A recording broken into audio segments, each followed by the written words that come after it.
Presents.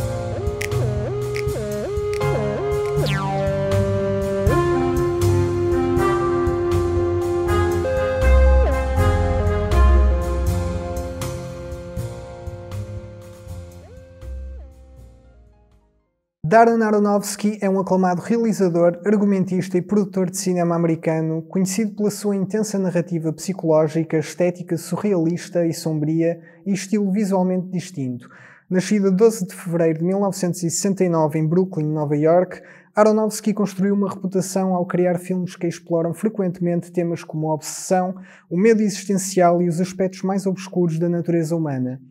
Os filmes de Aronofsky tiveram uma profunda influência no cinema moderno, misturando sensibilidades artísticas com a popularidade do público.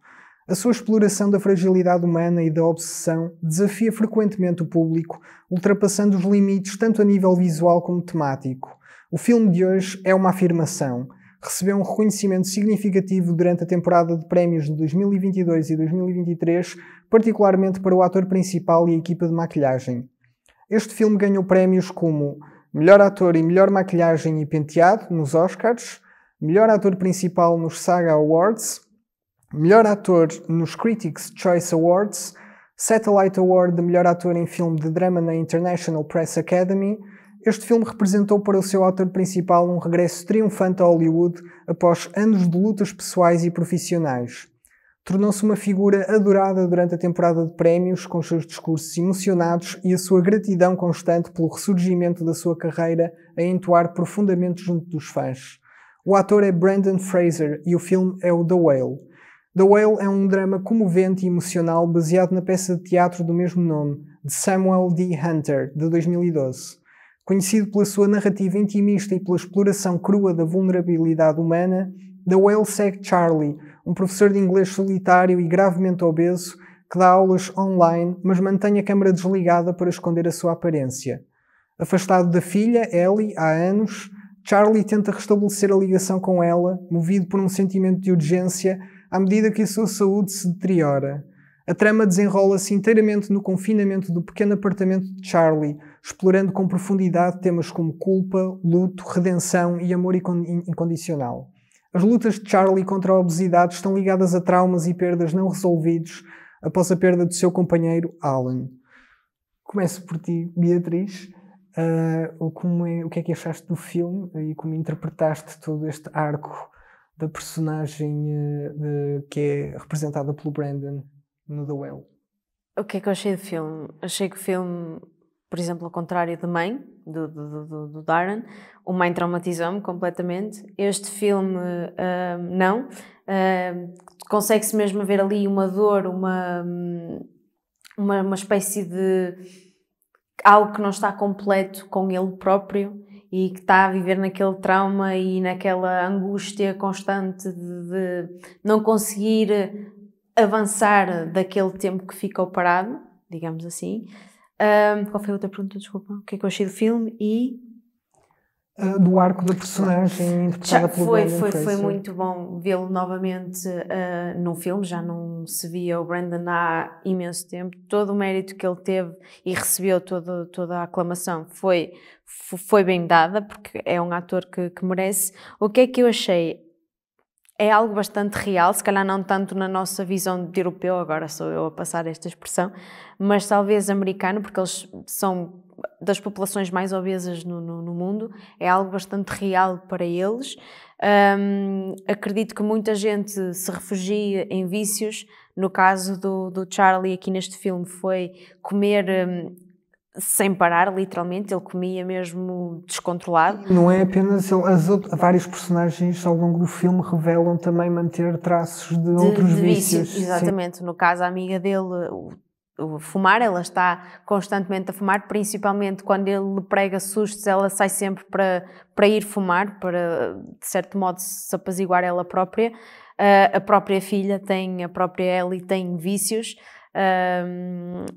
O Thomas, eu acho que é o único que não tem. Ele conseguiu controlar o vício, porque há uma parte em que ele diz que era viciado, em drogas, não é? E conseguiu controlar-se e conseguiu arranjar a saída dele E eu acho que a personagem dele também é isso para o Charlie. Ele quer tentar dar-lhe uma saída, quer tentar dar-lhe um novo caminho, digamos assim, para ele sair desse cubículo onde ele se encontra, desse trauma que ele está a viver e que não consegue ultrapassar. E lá está, voltando aqui, refugia-se na comida. Há certas cenas que são mesmo chocantes, ele a comer ali sem parar, principalmente quando ele se sente angustiado com a filha, ou com ele próprio, acaba por ser também com ele próprio, não é? Que chega a um ponto de uma das cenas em que ele vomita porque comeu ali sem parar, sem mastigar, literalmente, é mesmo aquilo gulosice, passando aqui a expressão. E eu acho que ele provou que não é só um ator, como estávamos a falar off camera, que não é só um ator que faz no Regresso da Múmia e o Tarzan, é um ator que consegue fazer drama e interpretá-los muito, muito, muito bem. Este hábito que a personagem dele adquire, o comer compulsivamente, ao longo do filme é explicado ao público que ele adquire esse hábito devido à perda do ex-namorado, que depois também vimos a saber que é um ex-aluno e que morreu precisamente por causa dessa condição. Agora vou-me virar para ti, Dora.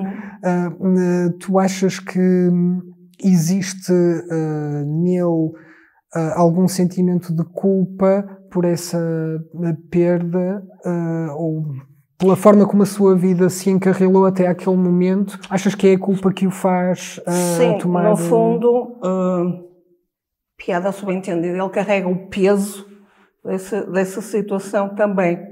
Também contribui e evoluma seguramente a compulsão que ele tem. É também, em certa medida, embora inconscientemente, provavelmente, uma maneira de se punir por algo que ele se deve sentir a um nível subconsciente. Mas achas que devemos encará-lo como o único culpado nesta história, ou todas as personagens que circulam à volta dele também parecem transparecer um pouco... Sim, tudo contribui de alguma forma. E não deixa de ser interessante, como a Beatriz estava a referir, quase todas as personagens têm vícios, o que transmite muito aquilo que de facto é a vida real.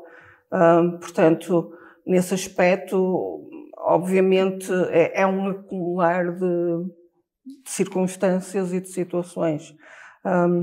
Até porque, se calhar aí, talvez o filme tivesse até podido ir um bocadinho mais longe, muitas vezes a questão de obesidade mórbida não está só ligada a uma compulsão alimentar, mas também a outro tipo de problemas, a questões genéticas, a questões emocionais, a questões de saúde, que contribuem e que, de facto, aprisionam cada vez mais a pessoa que está nessa situação. Uma coisa que me agrada muito eu gosto muito de filmes que são uma transposição de peças de teatro, porque acabam por nos remeter sempre para ambientes muito claustrofóbicos, muito fechados, porque remetem para aquele espaço do palco, não é? Sim. Mas que também exigem muito em termos de atores. Se não se encontrar os atores adequados, vamos acabar por desvirtuar necessariamente o filme, porque eu penso, lá está, que de facto só atores muito bons é que conseguem aguentar, carregar um filme inteiro em espaços e exige muito do público também. Eu lembro-me porque quando eu vi este filme, eu estava com uma pessoa ao lado e a pessoa já tinha visto o filme e ela parou o filme a meio e perguntou-me: estás disposto a continuar a ver? Porque a certa altura o filme coloca-nos também como espectadores numa posição difícil de quase curiosidade mórbida para ver o desenrolar, o desenvolvimento daquela personagem. Sim. Há outro tópico que eu gostaria de lançar aqui que tem a ver com o tema da religião, que me parece ser também estar muito presente no filme, primeiro através da personagem que penso que é o Thomas. E o próprio Alan, desculpa, sim. Ele também fez parte da New Life, que há pouco estavas a dizer, será que no caso do Charlie, a personagem de Brandon se sentia culpado? Eu acho que o Alan, há uma parte do filme que percebemos que ele se suicidou, que ele tirou a própria vida, porque estava em conflito entre o que ele sentia e a própria religião, e era como se ele estivesse a falhar para com este ser divino que ele acreditava, que não estava de acordo com o que ele estava a fazer, pronto, o que ele sentia pelo Charlie, neste caso. Lá está, a religião aqui, o que é que tu podes dizer da religião? A filha dele, agora parafraseando aqui a Ellie, que eu não me lembro do nome da atriz. Sadie Sink. Exatamente. Sadie Sink. É melhor eu não dizer, senão assassina aqui o nome da rapariga.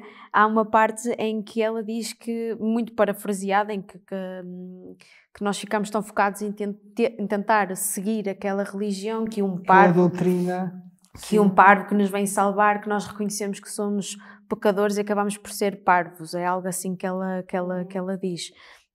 Na minha ótica, se calhar aqui não querendo ferir nenhuma suscetibilidade, é isso. A religião às vezes é tão assim, é assim, que leva as pessoas a, no caso do Alan, a tirar a própria vida. No caso do Charlie, nós percebemos que ele não é uma pessoa religiosa, mas se calhar também, devido àquele início com o Alan, levou-o àquela situação onde ele se encontra atualmente, aquele vício, aquela addiction, pronto, bem falar em português, não é? Sim, pronto, desculpa, cortei-te aí o teu raciocínio, mas queria introduzir esta parte do Alan, como falaste há pouco. É que, apesar de tudo, ele não deixa de ser uma personagem que cometeu algo que moralmente e eticamente é reprovável, ou seja, envolver-se com um dos alunos.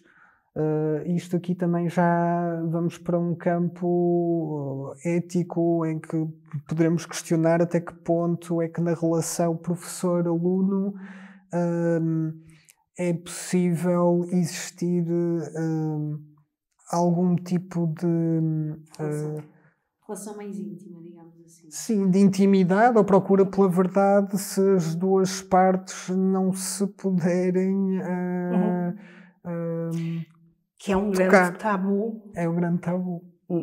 E que tem razão de ser, muitas vezes, não é?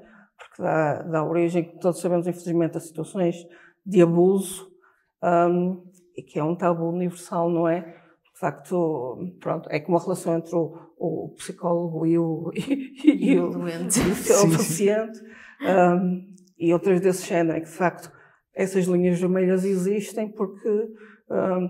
não é possível estarmos a avaliar caso a caso quando é que, de facto, estamos perante uma relação completamente livre e consentânea ou não. Porque, de alguma forma, há sempre subjacente uma relação de poder, não é? Exatamente. E de preponderância de uma parte em relação à outra.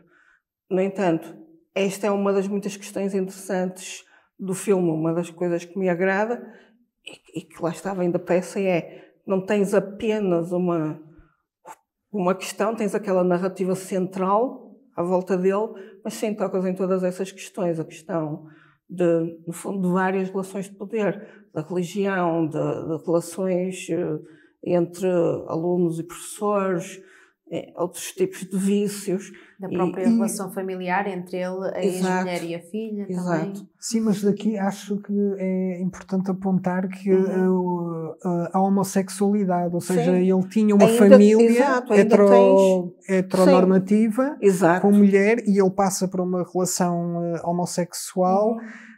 E depois temos o tema da religião também aqui a pairar por cima. Sim, pode ser também uma forma de dar a Aronofsky... Sim, é que no fundo, a certa altura na cabeça dele, está tudo errado na vida dele, não é? Agora sou um homossexual, que já é uma coisa com um peso, continua a ser um peso fortíssimo em termos sociais. Sou também um traidor, não é? Que troquei a minha família, minha mulher e o meu filho por esta relação. Mas não poderá ser um comentário do próprio realizador à forma como na religião também assistimos recorrentemente a casos de abuso entre padres e crianças? Sim, embora eu tenha sempre um pouco de medo, não sei por acaso se o Aronofsky também falou não fiquei dessa com questão, porque é uma questão... Ou já estou a extrapolar demasiado, se calhar, eu sei que sim. Se calhar lá sim. Está. Ou então não estás, mas é uma questão da qual não se quer falar abertamente, nem mas eu está próprio. subentendida. Exato, porque depois temos sempre aquela mistura entre os padres são abusadores porque são homossexuais, ou seja, estamos a ligar, infelizmente, sim, a questão da homossexualidade à da pedofilia, que é uma confusão que existe muito até hoje na sociedade em geral. Pois claro, são abusadores, são pedófilos porque são homossexuais.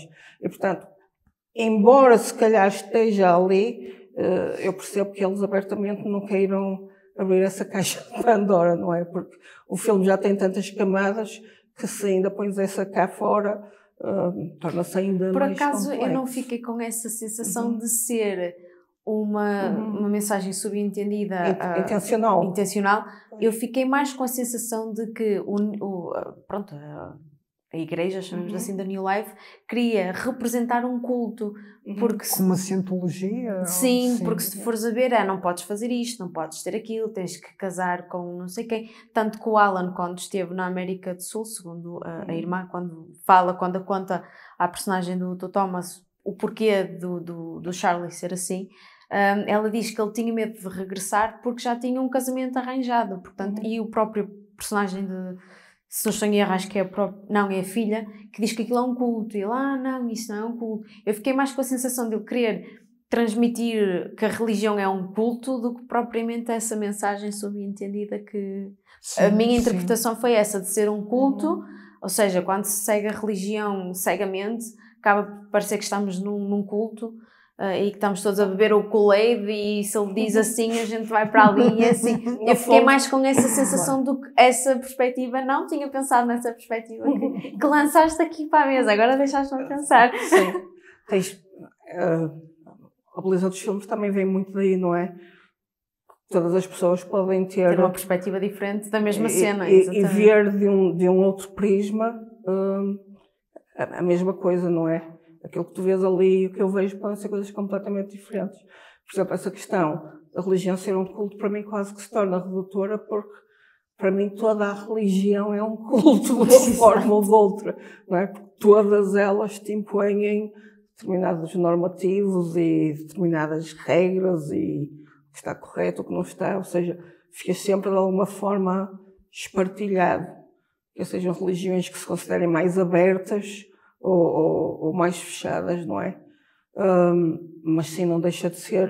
portanto, eu se calhar ia um bocadinho atrás do Daniel se calhar há aqui algo mais, porque só a questão de a religião é ser um culto, pronto, fica incompleto, digamos assim. Sim, é algo mais banal, digamos assim. Mas eu não vi dessa perspectiva. Quero lançar outro... Não quero cortar com o que estamos a dizer, mas quero falar, vou começar por ti porque já sei que já me falaste sobre isso. Como é que tu encaras a dinâmica entre o pai e a filha, neste caso entre a personagem interpretada pelo Brandon? Achas que ela tem razões para se sentir mal ou abandonada pelo pai e isso a faz agir com uma certa violência perante o próprio pai e uma certa frieza e até crueldade? Achas que isso é válido e legítimo no filme? Se é válido, se eu concordo com a maneira como a filha reage e trata, não. Porque depois nós conseguimos perceber que a própria mãe a afastou do pai, portanto o problema ali não foi tu deixaste-me e nunca mais quiseste saber de mim. E ele queria saber sobre a filha, ele queria saber da filha.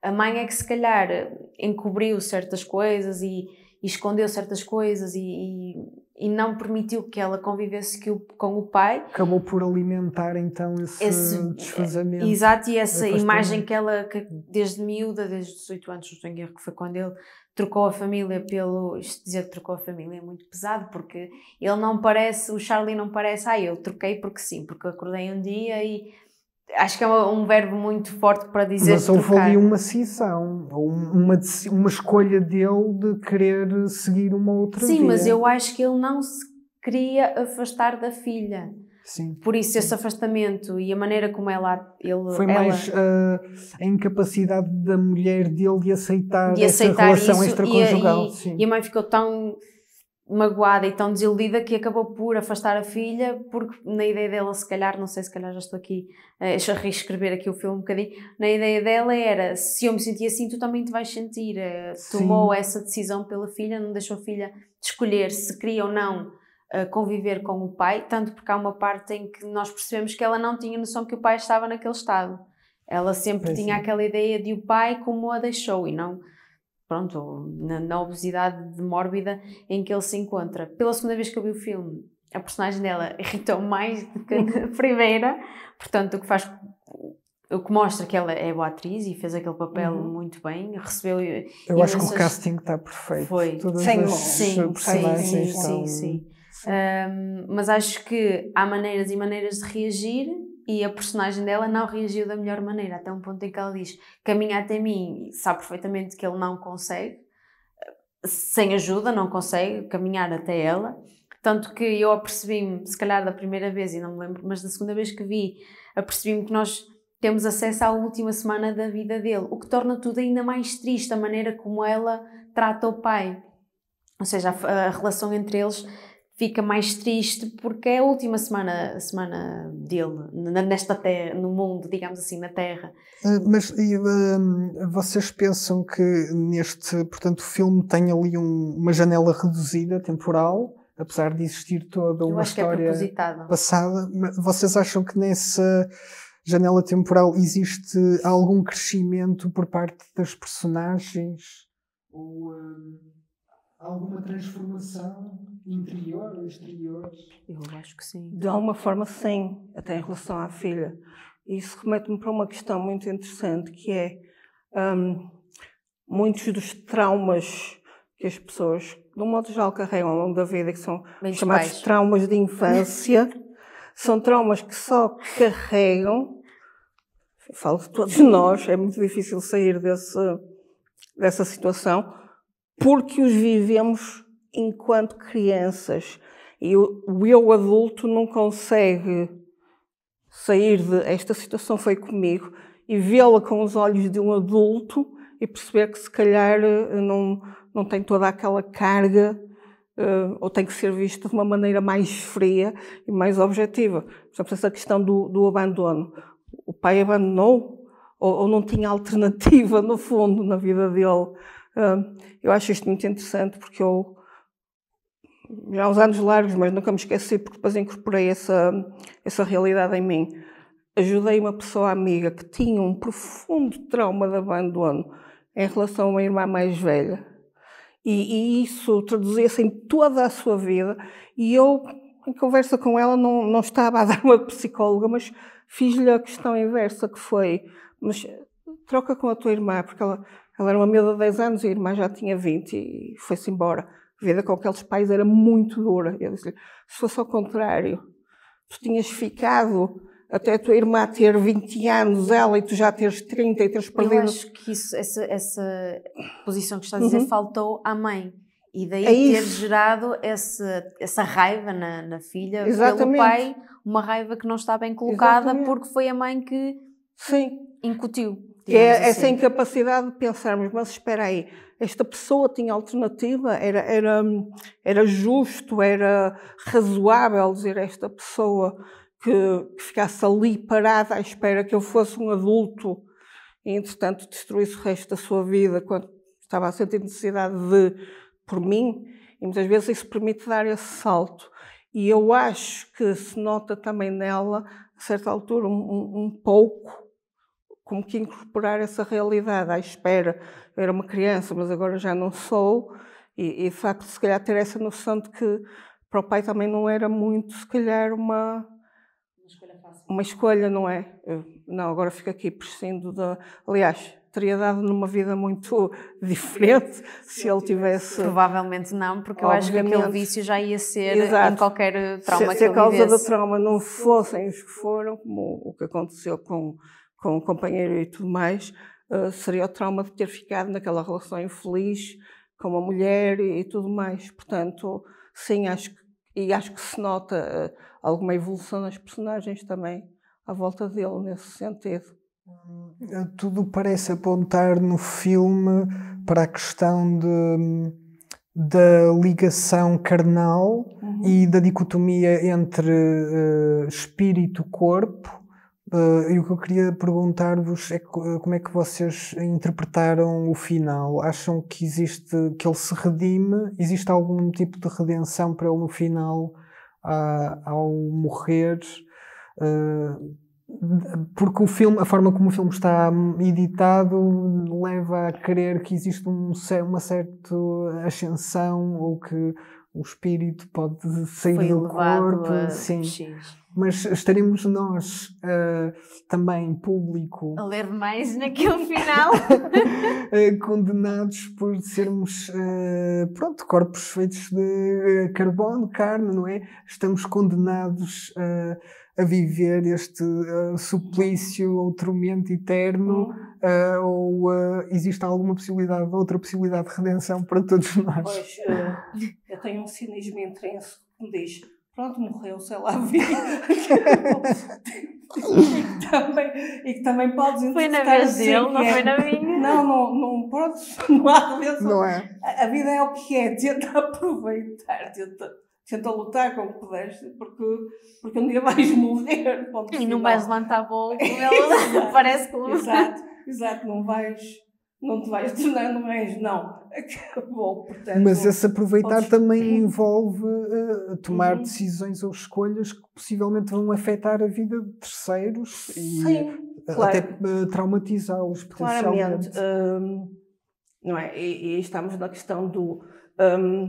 por muito que se queira, é possível viveres toda a tua vida sem atropelares ninguém durante todo o percurso, sem todos os momentos que te pões em primeiro plano, não é?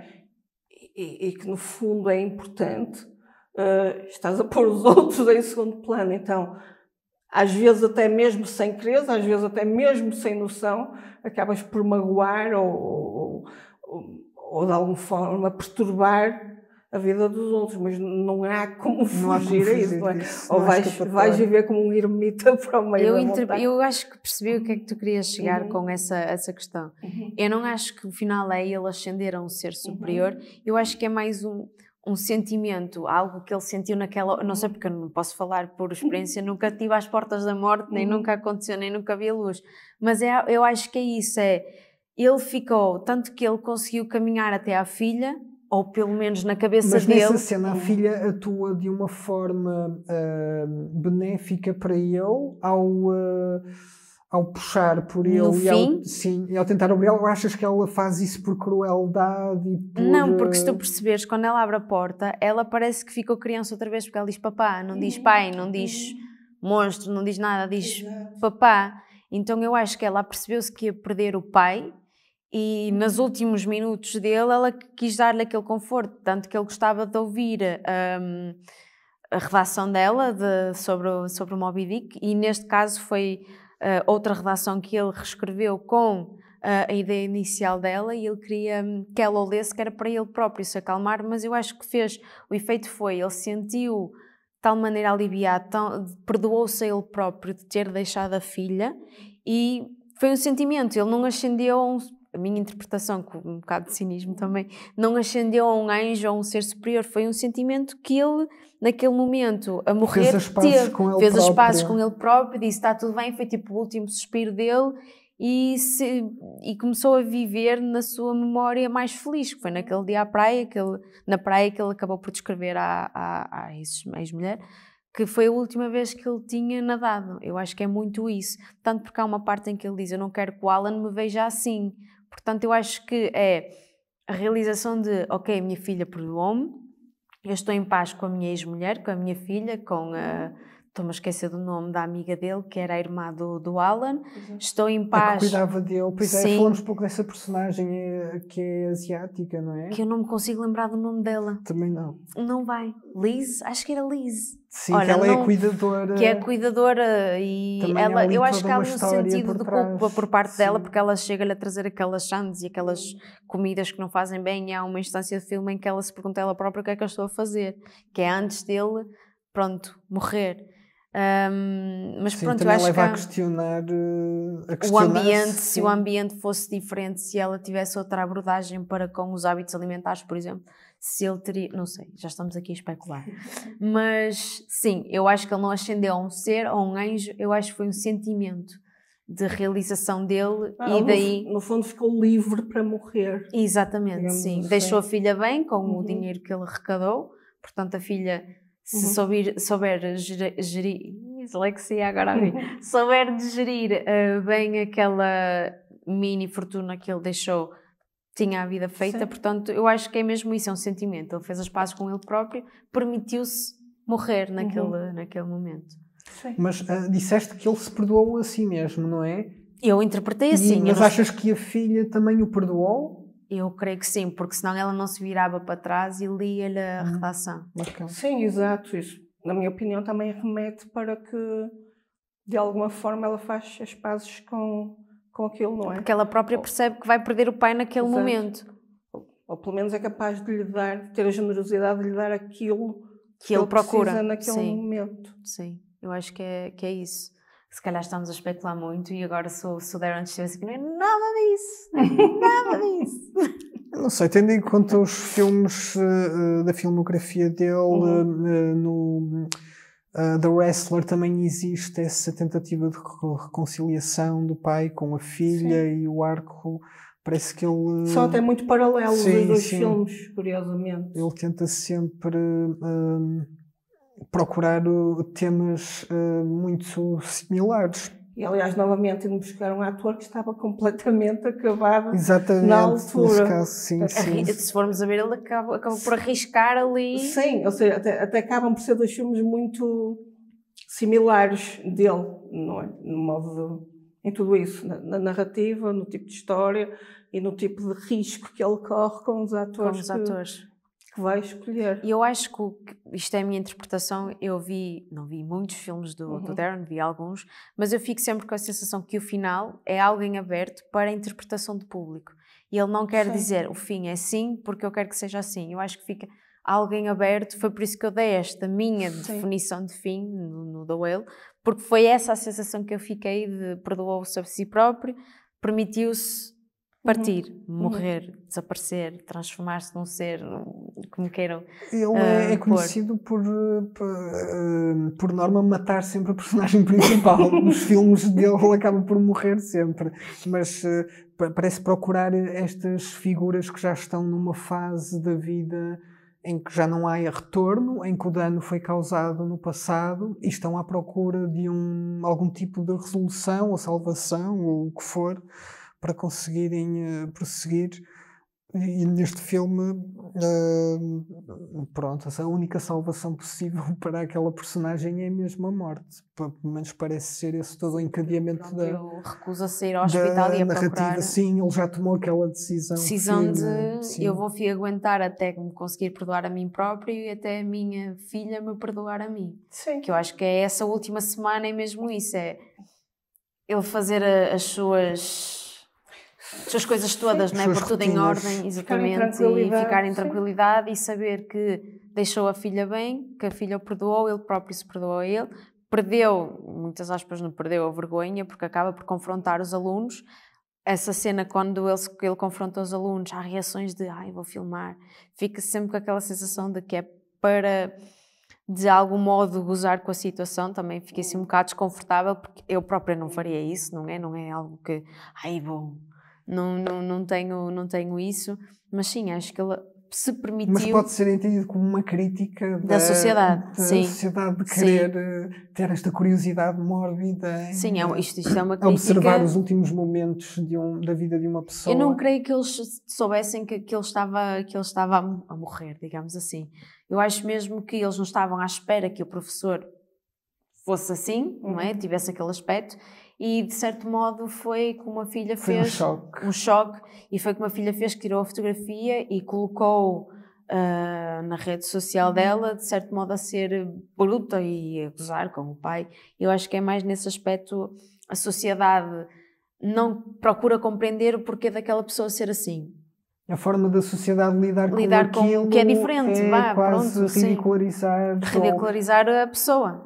Que ao mesmo tempo acaba por retirar o peso todo daquela condição e quase que liberta socialmente as pessoas de se sentirem vinculadas a algo para o qual contribuem.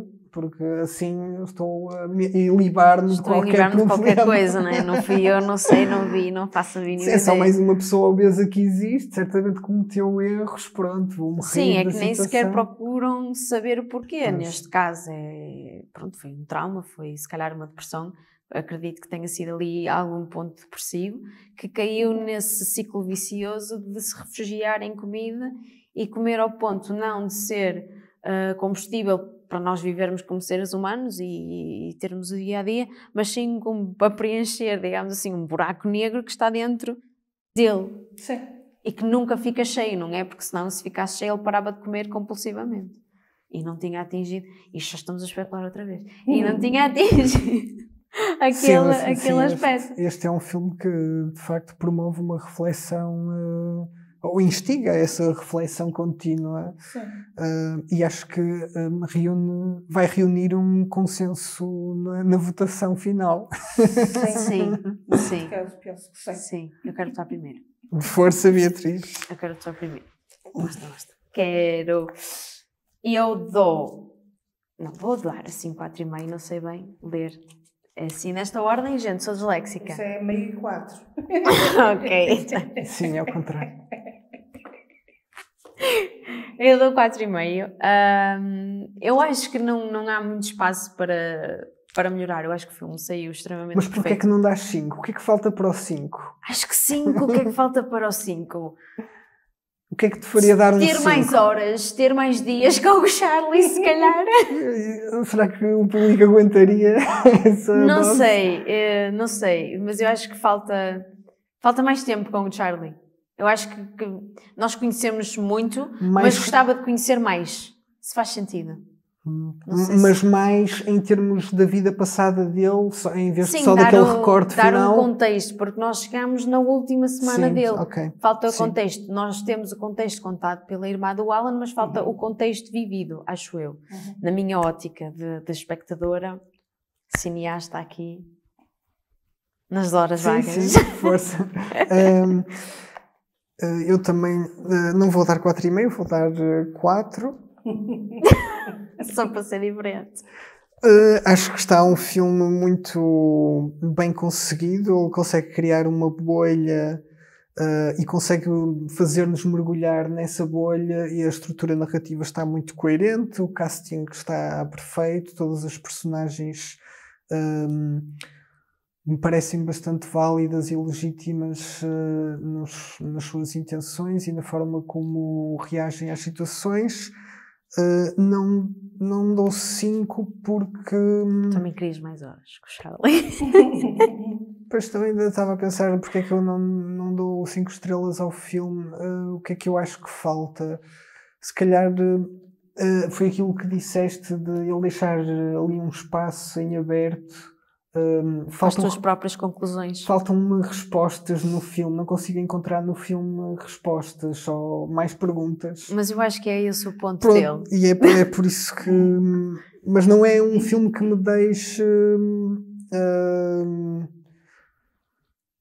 ou melhor, que me faça atingir uma catarse muito ampla, porque é um filme difícil e pesado, muito pesado, que me deixa desconfortável em muitas cenas. Sim, concordo. E complicado de digerir. Pun intended. Usando aqui a analogia com o tema. E tu, Dora, vou dar 2, porque... Não. Eu neste estou de acordo com o Daniel, dou um 4. Eu dou sempre mais, eu sou uma pessoa. Pronto, és mais jovem, viste menos filmes, por muitos que tenhas visto. E a questão do 4 é um bocado essa, ou seja, um 5 para mim é aquele filme que me deixa sem chão. Certamente falaremos desses, mas não gosto Chegaremos lá de deixar o 5 para situações muito específicas. O 4,5, normalmente no 4,5 eu já não estou só a falar da história e da interpretação e da realização, mas normalmente já estou a analisar alguns fatores extra, como por exemplo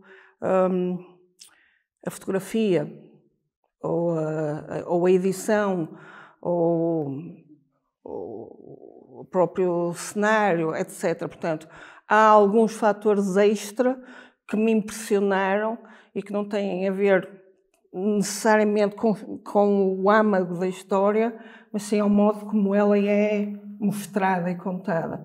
E por isso é que não dou esse 5. meio ponto a mais. Ou meio ponto. Ou 5. Quando chegarmos lá eu mostro. Quando chegarmos lá, agora vai pegar no 5, cheio de orgulho. Mas sim, é isso. E haverá filmes que certamente falaremos, mas, por exemplo, um 4,5 é um filme como o 2 ou 3 de que eu me lembro logo assim à cabeça, que são filmes em que tens cenas que parecem, por exemplo, uma pintura. E há essa intencionalidade, não é? Ou seja, há ali de facto, tal meio que te traz, para além da história, um prazer visual ou auditivo ou adicional. Por exemplo, de vez em quando tens um filme que, para além de ser muito bom em si, tem uma banda sonora... Tipo Interstellar. Exato, magistral, pronto. Ou isso, ou visualmente algo que te marca bastante. Portanto, mas sim, é um sólido 4. Pronto, acho que nos vamos despedir por hoje. Sim. Mais uma sessão de podcast e voltem para a próxima.